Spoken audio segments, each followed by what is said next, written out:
ओम श्री वेद पुरुषाय नमः। नमस्कार। क्लास नंबर 559 श्रीमद् भगवद गीता जी शंकराचार्य जी के भाष्य के अनुसार आरंभ किया जाता है।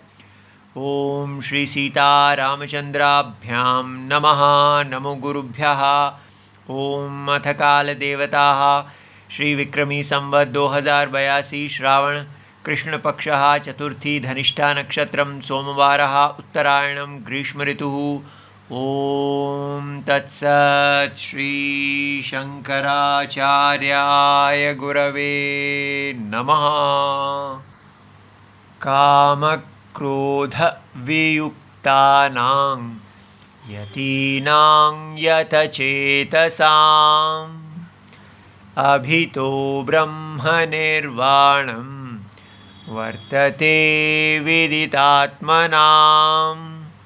अध्याय नंबर 5 और श्लोक नंबर 26।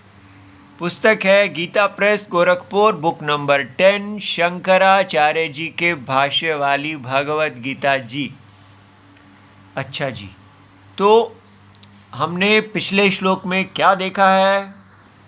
हमें भगवान ने बताया कि जो ब्रह्म निर्वाणम अर्थात मोक्ष को प्राप्त करते हैं ऋषयः।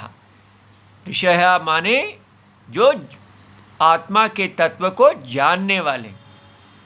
तो ऋषयति माने जानने वाला, जानन्ति। तो अब ये जो आत्मा के तत्व को जानता है वो कैसे जाना? सब क्यों नहीं जान लेते? क्योंकि इन्होंने एक साधन अपनाया जिससे ये क्षीण कल्मषाः हुए। तो क्षीण कल्मषाः क्या है? क्षीण पापादि दोषाः, ऐसा हमको शंकराचार्य जी बता रहे हैं। इसलिए हमें समझ में आना चाहिए कि हमारा ज्ञान में प्रतिबंध है कि हमारे जो पाप हैं वो विघ्न बन के आते हैं और हमारे अंतःकरण में जब तक भगवान की आराधना से अर्थात कर्म योग से हम जब तक अपने अंतःकरण को शुद्ध नहीं कर लेते, कितना भी हम वेदांत पढ़ लें, कितनी भी हम कह लें हम भक्ति कर रहे हैं, वो कोई भक्ति काम नहीं करेगी, वो कोई वेदांत काम नहीं करेगा। इसलिए ये आप पक्की तरह अच्छी तरह समझ लीजिए कि कोई मोक्ष उसके लिए नहीं है जिसने अपने जो क्षीण कल्मष नहीं है अर्थात क्षीण पापादि दोष नहीं है। तो इसलिए हमको अच्छी तरह समझना है कि हम कहाँ पर दोष कर रहे हैं। अपनी वैचारिक यात्रा, अपनी मोक्ष यात्रा में कहाँ दोष हो रहा है हमारा, तो वो कैसे? तो इसलिए पहला पॉइंट क्या हुआ? हमने अब कहाँ से विचार शुरू किया? हमने ये देखा कि ब्रह्म निर्वाणम अर्थात मोक्ष को प्राप्त करने वाले ज्ञानी कैसे मोक्ष को प्राप्त हुए? क्षीण कल्मषाः।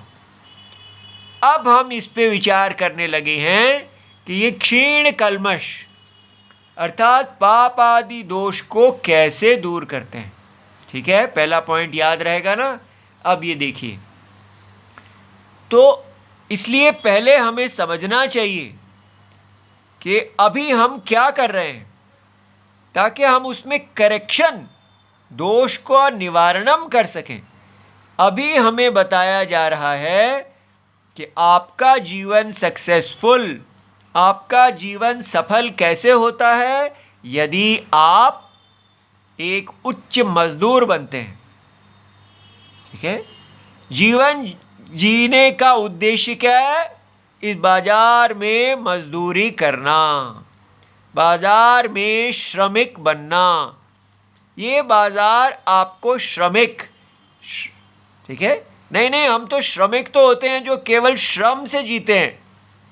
हम तो बुद्धिजीवी हैं, हम तो बड़े बड़े काम करेंगे। आप चाहे बड़े काम करें या छोटे काम करें, सभी यहाँ पर श्रमिक, सब यहाँ इस बाजार में अपने अपने योग्यता को बेच रहे हैं। तो हमको ये बताया गया है कि यहाँ पर एक बाज़ार है और उस बाज़ार में आपको अपनी अपनी योग्यता को बेचना है।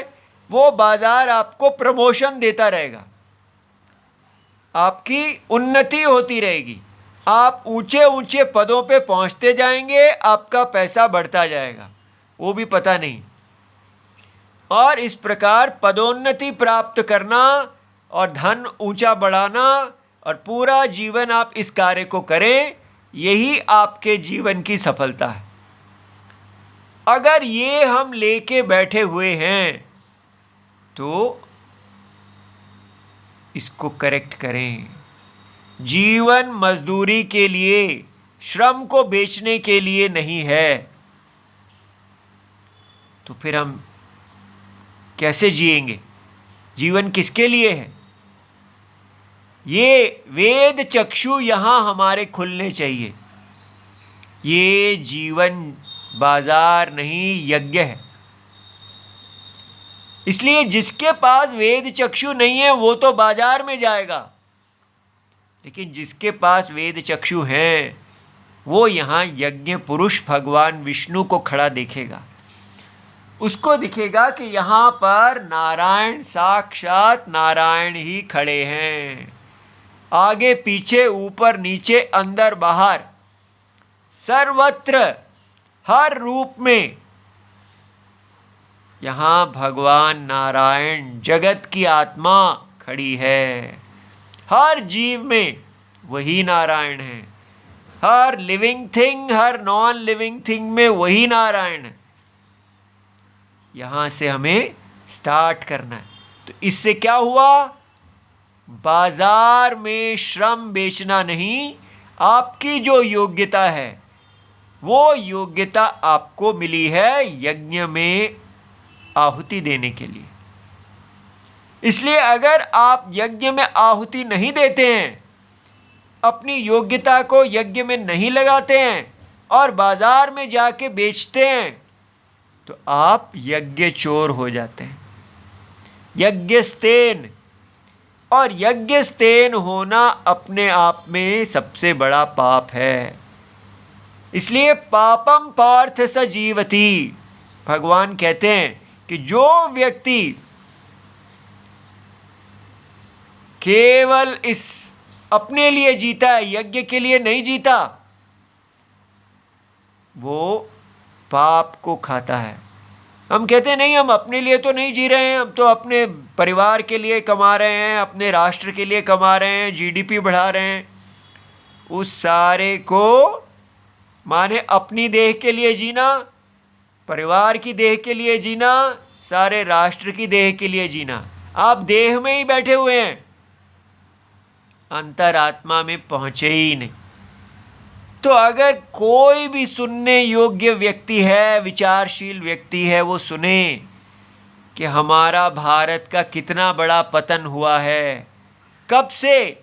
हम याज्ञिक हैं, यज्ञ करने वाले, भगवान विष्णु की अभिव्यक्ति, और हम क्या बन गए?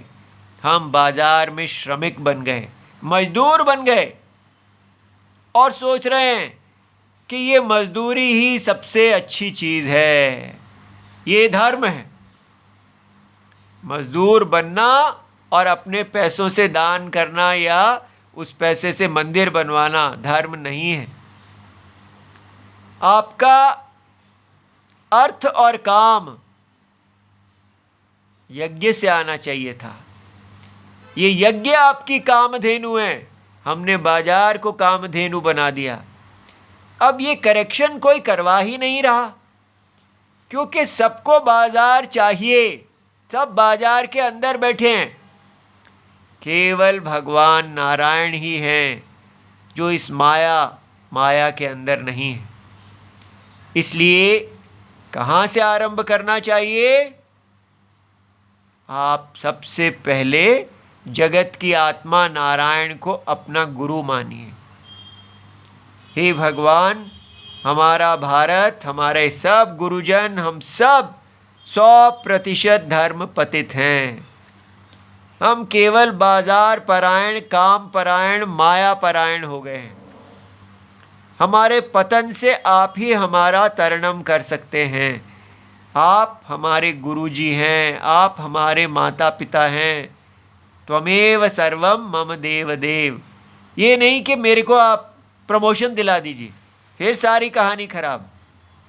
मुझे मेरे यज्ञ में नियुक्त कर दीजिए, मुझे शुद्ध कर दीजिए कि मैं यज्ञ में आ जाऊं। ये बात समझ में आई?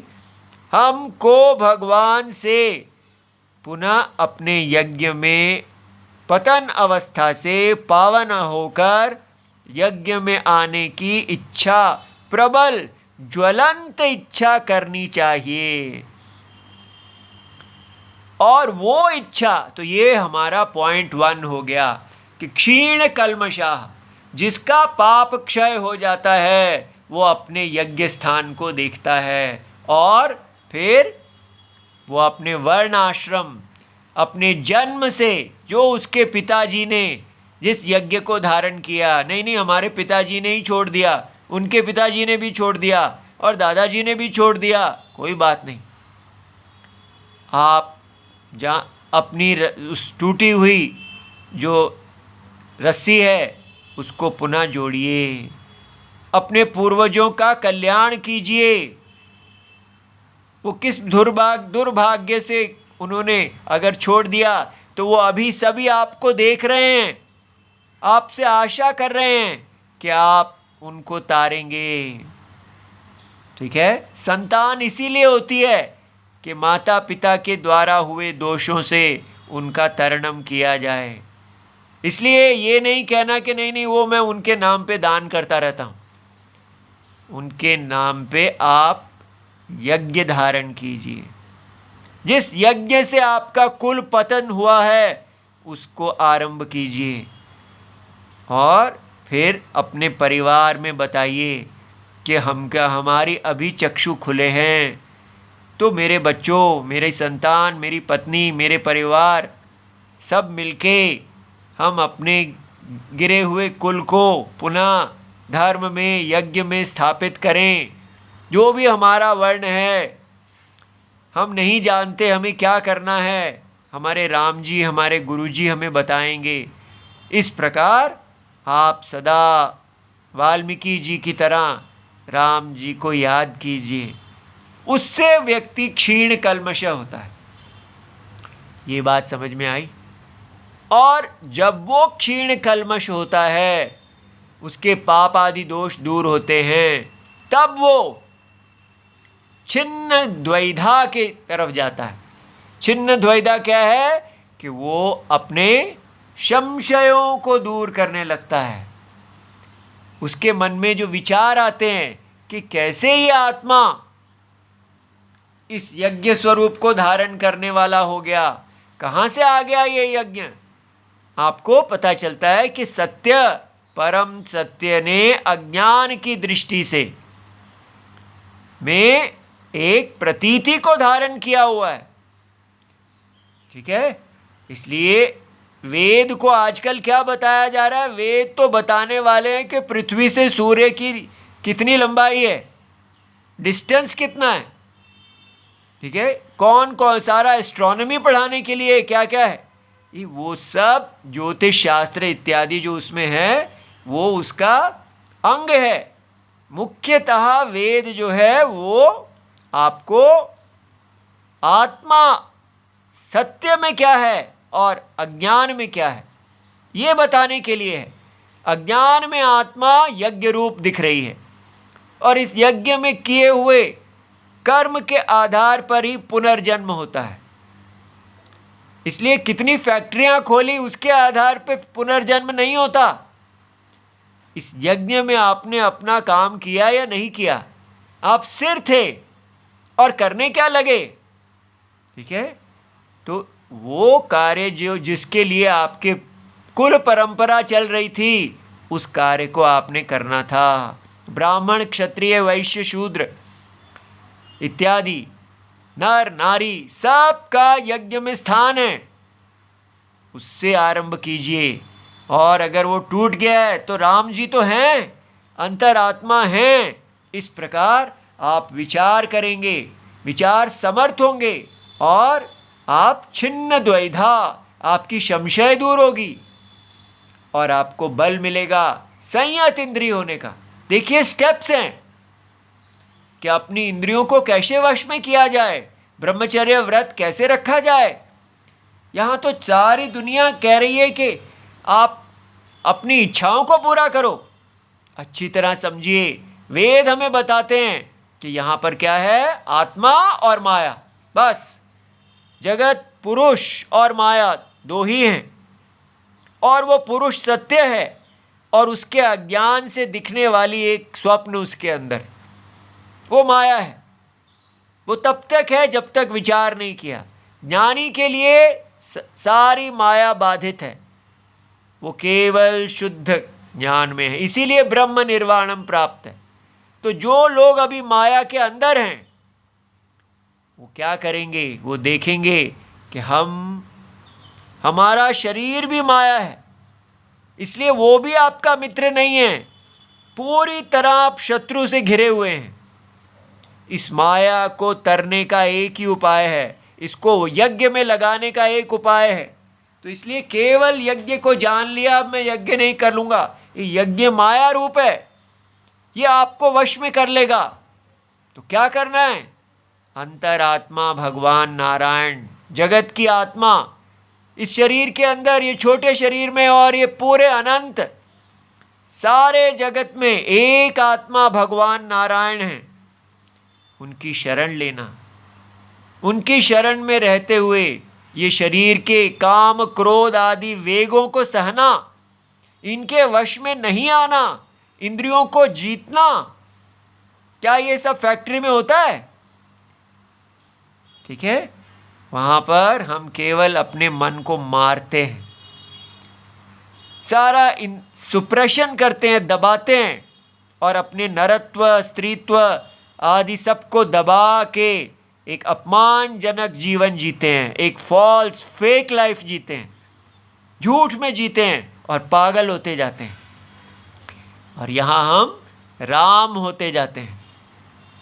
इसलिए भगवान में शरण लेते हुए प्यार का जीवन जीना, भगवान में ही भगवान होते हुए केवल आहुति देना, इस प्रकार इंद्रियों को जीता जाता है और फिर व्यक्ति अहिंसक हो जाता है, सर्वभूत हिते रतः। उसको किसी से कोई कंपटीशन नहीं है, वो केवल भगवान ही है, जगत की आत्मा, इस माया को धारण करने वाला निर्विकार। ये देखा? तो ये हमारी कल की कक्षा थी, सारे स्टेप्स हैं, इनसे हमको वापस जीरो से आरंभ करना चाहिए।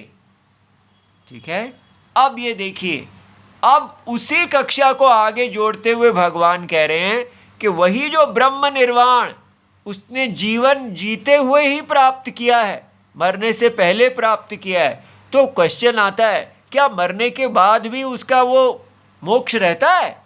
क्या हर बार फिर जन्म आएगा तो फिर से मोक्ष लेना पड़ेगा? ऐसा क्वेश्चन आ सकता है। तो उसका उत्तर देते हुए भगवान कहते हैं, काम क्रोध वियुक्ता नाम, वो जो जिसने अपने काम और क्रोध को,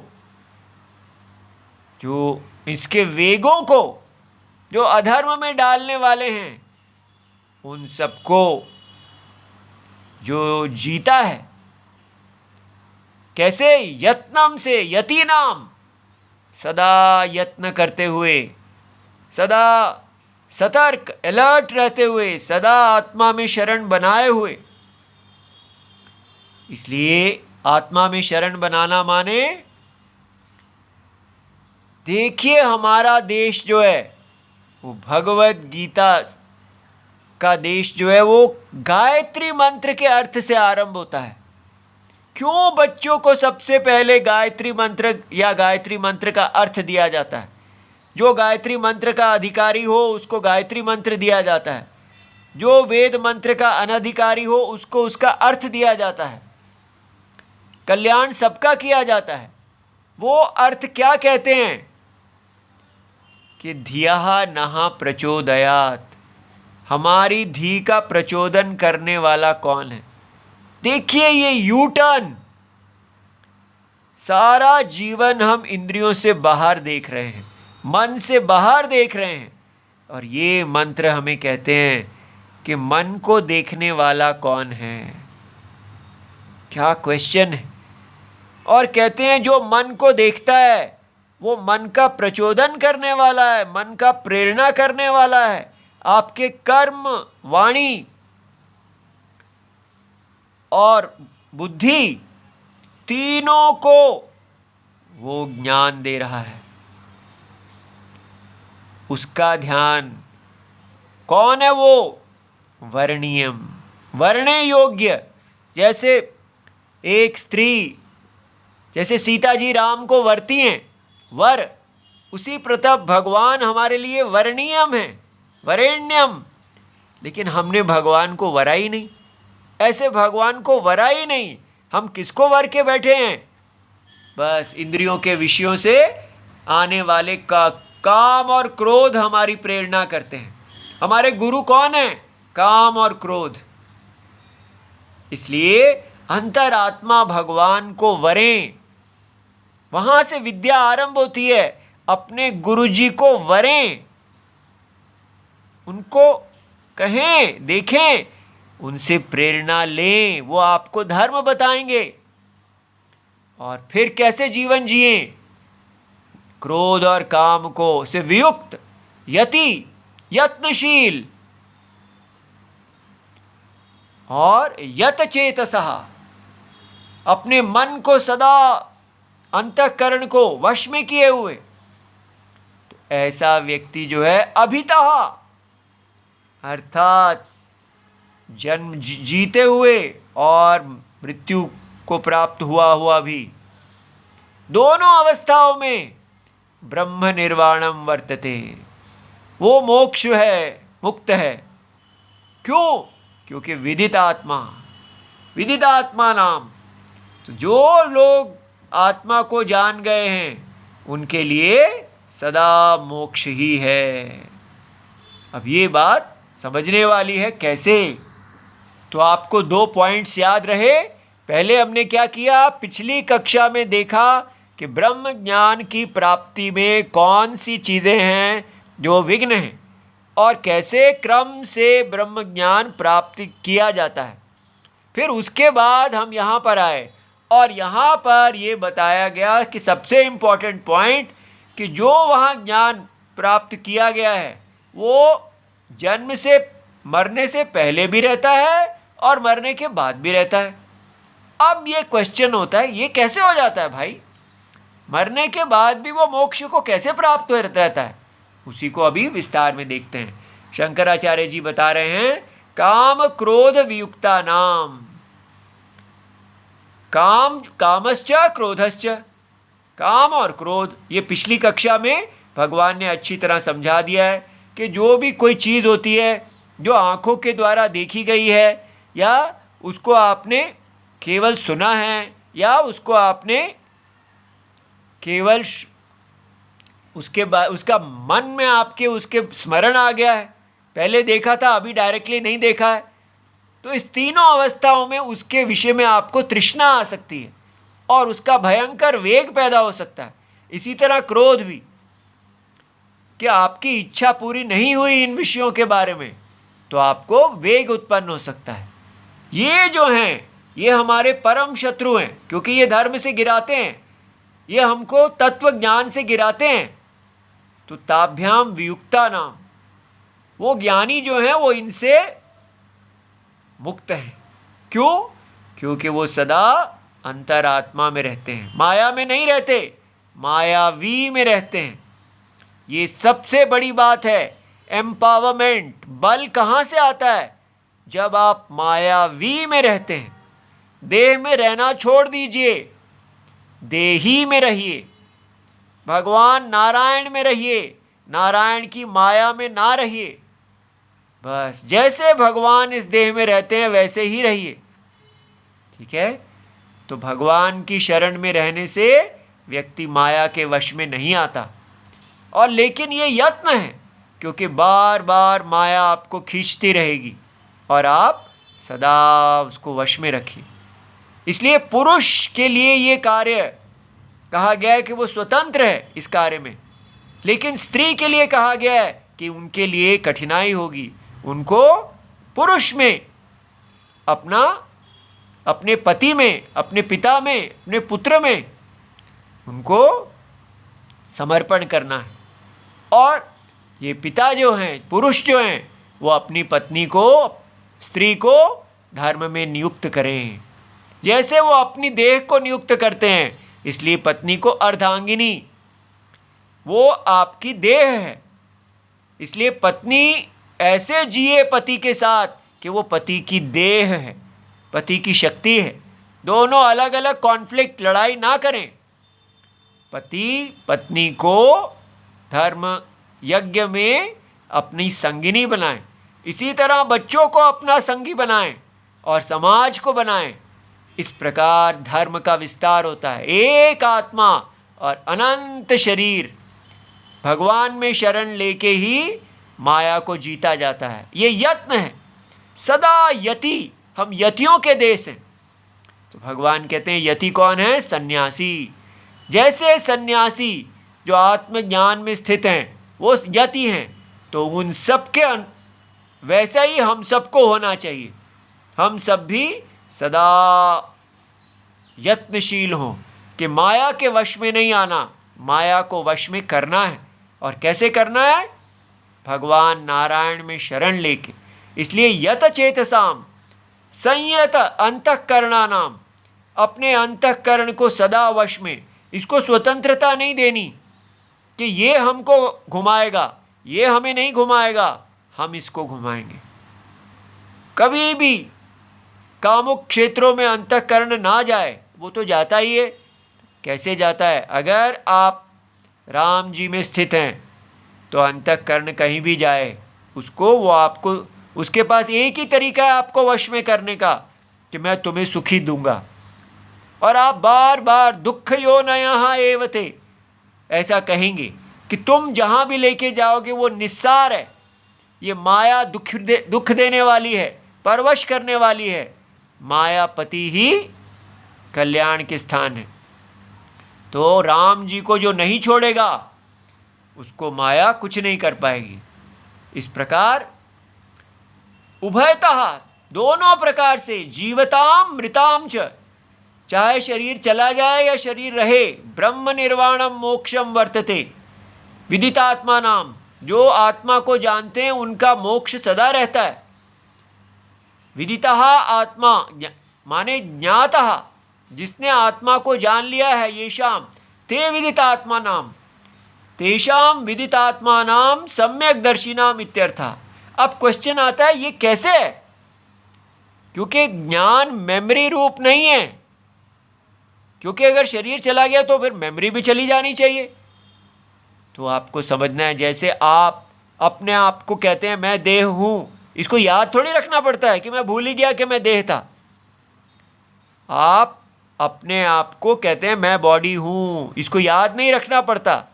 इस अज्ञान के अंदर है कि मेरा शरीर है, मन है, ऑब्जेक्ट्स की मुझे भूल जाता हूँ इत्यादि। लेकिन ये अज्ञान, ये वस्तु अपने आप को देह रूप में जानती है। इसी प्रकार इसकी जो करेक्शन है वो भी एक मेमोरी नहीं है, ठीक है, वो तत्व दर्शन है।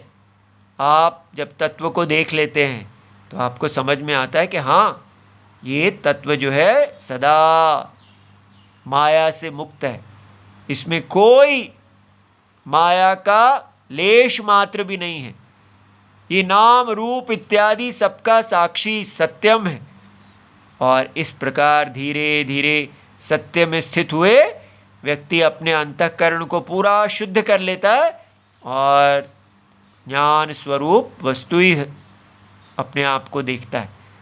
तो इसलिए चाहे शरीर चला जाए या शरीर रहे, तत्व का उस शरीर के साथ कोई संबंध नहीं है। जैसे रस्सी अगर देख ले कि मैं सांप नहीं हूँ, अब वो सांप रहे या मर जाए उससे रस्सी को क्या फर्क पड़ेगा? क्या ऐसा थोड़ी है कि सांप, जब तक सांप का शरीर है उसका रस्सी ज्ञान रहेगा? ये रस्सी ज्ञान तो सत्यम है की बात देखिए कि सत्य को पहचान लेने से सत्य का असत्य के साथ कोई संबंध ही नहीं है। इसलिए मोक्ष भी अज्ञान में ही होता है। वास्तव में आत्मा ना मुक्त है ना बद्ध है, आत्मा नित्य मुक्त है। उसके लिए कोई जन्म और मृत्यु है ही नहीं, शरीर ही नहीं है, पूरा संसार ही नहीं है, तो क्या जन्म और का मृत्यु? ये तो केवल शरीर की दृष्टि से बताया गया है, ये उसका जन्म और उसकी मृत्यु। परम जो आत्मज्ञानी हैं उनके लिए कोई जन्म और मृत्यु नहीं है, आत्मा जन्म और मृत्यु से अतीत है। ठीक है, इस प्रकार हम इतने बड़े लोग हैं तो केवल इस बार इतना ना कर लीजिए कि हाँ बस अब इतना पता चल गया, लेकिन करेंगे क्या? वही नौकरी करेंगे, वही मजदूरी करेंगे, वही रहेंगे, यज्ञ में नहीं आएंगे, धर्म में नहीं आएंगे, बस ये वेदांत की बातें करना सीख जाएंगे। ये तो पहले ही चल रहा है। अगर यही हमने बताया तो हमने क्या किया? कुछ नहीं किया, पाप को ही बढ़ाया। हमें पाप मत लगवाना, अपना कल्याण कीजिए। ओम नमो भगवते वासुदेवाय। प्रणाम।